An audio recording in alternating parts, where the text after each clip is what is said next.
Friends, ಇವಾಗ 2 ಸಲ mutton ತೊಳೆದಿಟ್ಕೊಂಡಿದ್ದೀನಿ. ಇವಾಗ ಒಂದು 4 ವಿಷಲ್ ಬಡಿಸ್ಕೊಳ್ಳೋಣ.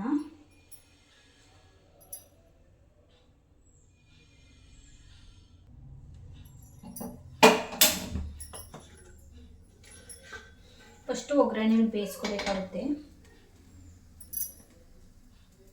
ಒಗ್ಗರಣೆಗೆಲ್ಲ ರೆಡಿ ಮಾಡಿ ಇಟ್ಕೊಂಡಿದ್ದೀನಿ. ಟೊಮೊಟೊ ಮತ್ತು ಪುದೀನ, ಈರುಳ್ಳಿ ಮತ್ತು ಕೊತ್ತಂಬರಿ ಸೊಪ್ಪು. ಕುಕ್ಕರ್ ಕಾಯ್ದು ಎಣ್ಣೆನ ಹಾಕ್ತಾಯಿದ್ದೀನಿ.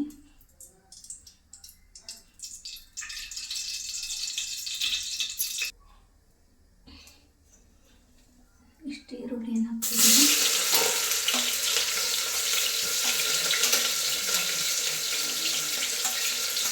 ಈರುಳ್ಳಿ ಸ್ವಲ್ಪ ರೋಸ್ಟ್ ಆಗಬೇಕಾಗುತ್ತೆ. ಟೊಮೊಟೊವನ್ನು ಹಾಕ್ತಾಯಿದ್ದೀನಿ.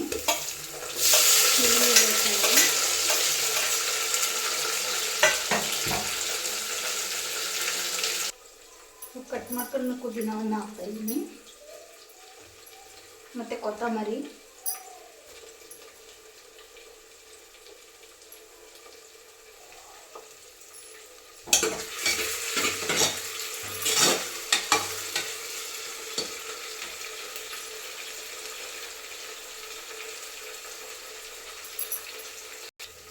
ಸ್ವಲ್ಪ ಅರಿಶಿನವನ್ನು ಹಾಕಬೇಕಾಗುತ್ತೆ.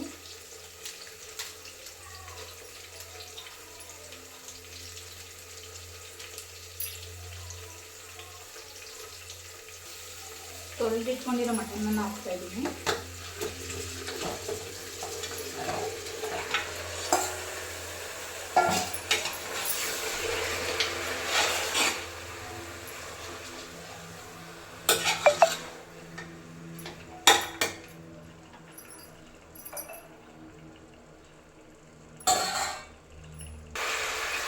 ಸ್ವಲ್ಪ ಸಾಲ್ಟನ್ನು ಹಾಕಬೇಕಾಗುತ್ತೆ.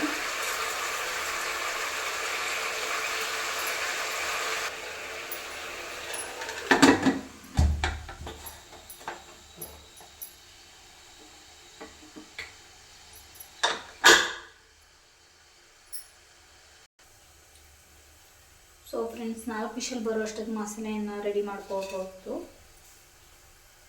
ಶುಂಠಿಯನ್ನು ಹಾಕ್ಕೋತಾ ಇದ್ದೀನಿ, ಟೊಮೊಟೊ ಮತ್ತು ಬೆಳ್ಳುಳ್ಳಿ. ಇವಾಗ ನಾನು ಒಂದು ಗುಡ್ಡೆಗೆ ಮಾತ್ರ ಒಂದು kg ಅಂದರೆ 1 ಗುಡ್ಡೆನೂ ಬರುತ್ತೆ ಮಟನ್ನು. 1 kg ಮಾತ್ರ ತೊಗೋತಾ ಇದ್ದೀನಿ ಮಸಾಲೆ ಐಟಮು. ಚಕ್ಕೆ ಲವಂಗ ಮತ್ತು ಈರುಳ್ಳಿ ಹಾಕ್ಕೋತಾ ಇದ್ದೀನಿ. ಮತ್ತು ತೆಂಗಿನಕಾಯಿ ಕಟ್ ಮಾಡಿ ಹಾಕ್ಕೋತಾ ಇದ್ದೀನಿ.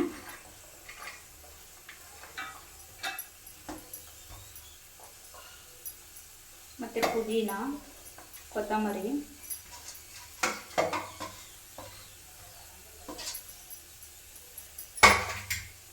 ಸ್ವಲ್ಪ ನೀರು ಹಾಕೊಂಡು ರುಬ್ಕೋಬೇಕಾಗುತ್ತೆ.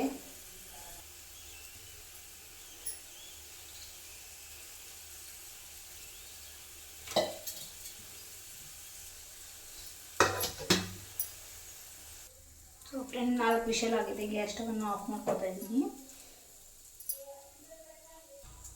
ಮಸಾಲೆಯನ್ನು ರೆಡಿ ಮಾಡ್ಕೊಂಡಿದ್ದೀನಿ. ಈ ಥರ ನುಣ್ಣಗಿರಬೇಕು ಮಸಾಲೆ ಐಟಮು.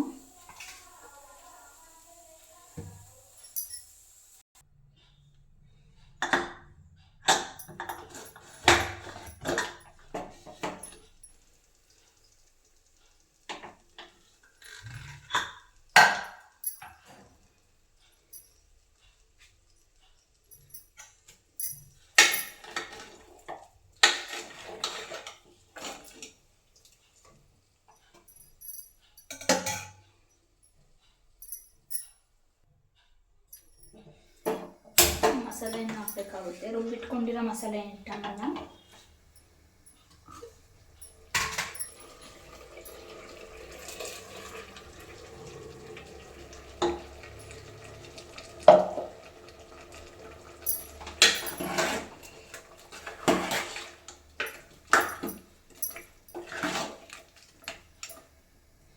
ನಮಗೆ ಎಷ್ಟು ಸಾಂಬಾರು ಬೇಕೋ ಅಷ್ಟು ಮಾತ್ರ ಮಾಡ್ಕೋಬೇಕಾಗುತ್ತೆ ಫ್ರೆಂಡ್ಸ್.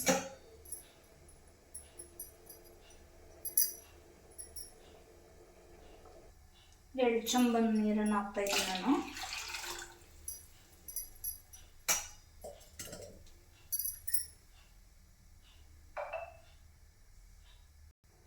ಮಟನ್ ಮಸಾಲ ಹಾಕ್ತಾಯಿದ್ದೀನಿ.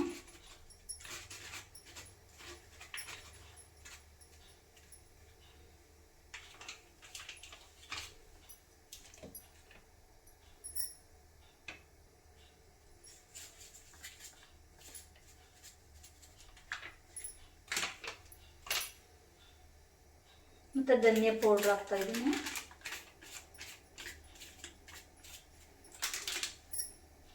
ಪುಡಿನಾದರೂ ಹಾಕ್ಕೋಬೋದು, ಇಲ್ಲ ಅಂಗಡಿದಾದರೂ ಯೂಸ್ ಮಾಡ್ಕೋಬೋದು. ಧನಿಯದ ಪಾಕೆಟು ನಾನಿಲ್ಲಿ ಅಂಗಡಿ ಪಾಕೆಟನ್ನು ಹಾಕ್ತಾಯಿದ್ದೀನಿ. ಧನಿಯದ ಪೌಡರು ಮತ್ತು ಚಿಲ್ಲಿ ಪೌಡರು.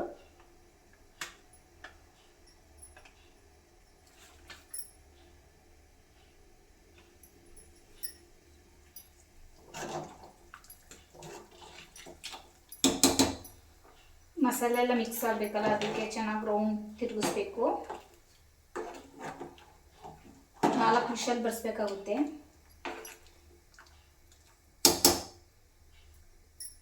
ಫಸ್ಟೇ ಸಾಲ್ಟ್ ಹಾಕೋದ್ರಿಂದ ಸ್ವಲ್ಪ ಹಾಕಬೇಕಾಗುತ್ತೆ. ನಾನು ಇಲ್ಲಿ 1 ಸ್ಪೂನ್ ಕಲ್ಲುಪ್ಪನ್ನು ಹಾಕ್ತಾಯಿದ್ದೀನಿ. ಫಸ್ಟೇ ಹಾಕ್ಕೊಂಡಿದ್ವಲ್ಲ ಅದಕ್ಕೋಸ್ಕರ. ಬೇಕಾದರೆ ಹಾಕ್ಕೋಬೋದು.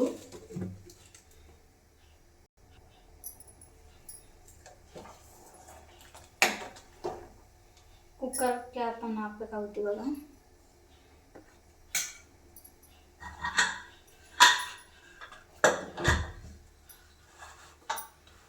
ನಾಲ್ಕು ವಿಷಲ್ ಬಂದರೆ ಸಾಕು ಫ್ರೆಂಡ್ಸ್, ಮಟನ್ ಸಾಂಬಾರು ರೆಡಿ ಆಗುತ್ತೆ. ಈ ವಿಡಿಯೋ ಇಷ್ಟ ಆದರೆ ಫ್ರೆಂಡ್ಸ್ ಪ್ಲೀಸ್ ಸಬ್ಸ್ಕ್ರೈಬರ್ಸ್ ಮಾಡಿಕೊಡಿ, ಹಾಗೆ ಶೇರ್ ಮಾಡಿ ಫ್ರೆಂಡ್ಸ್.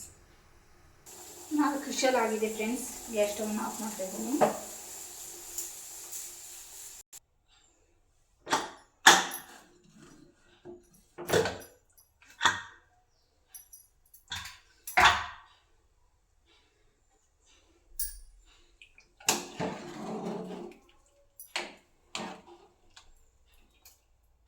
ಒಂದು 5 ನಿಮಿಷ ಗ್ಯಾಸ್ ಸ್ಟವ್ ಮೇಲೆ ಕ್ಯಾಪ್ ತೆಗೆದ್ಬಿಟ್ಟು ಓಪನ್ ಮಾಡ್ಕೊಂಡು ಬೇಯಿಸ್ಕೋಬೇಕಾಗುತ್ತೆ ಫ್ರೆಂಡ್ಸ್.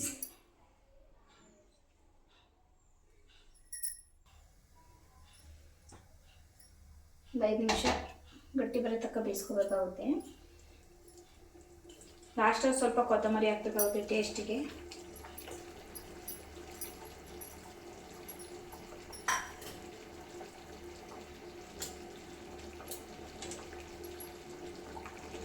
ಮಟನ್ ಸಾಂಬಾರು ಮಾಡಿದಾಗ ಚಾಕು ಹಾಕ್ತೀವಿ, ಕಾಯಿಸ್ಬಿಟ್ಟು ಸ್ವಲ್ಪ ಇಡಬೇಕಾಗುತ್ತೆ.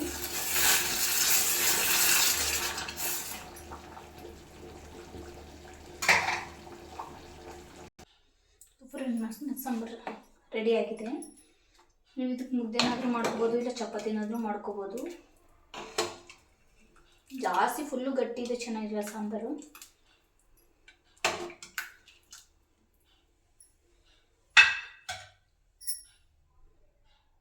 ಸಬ್ಸ್ಕ್ರೈಬರ್ಸ್ ಮಾಡ್ಕೊಳ್ಳಿ ಫ್ರೆಂಡ್. Thank you.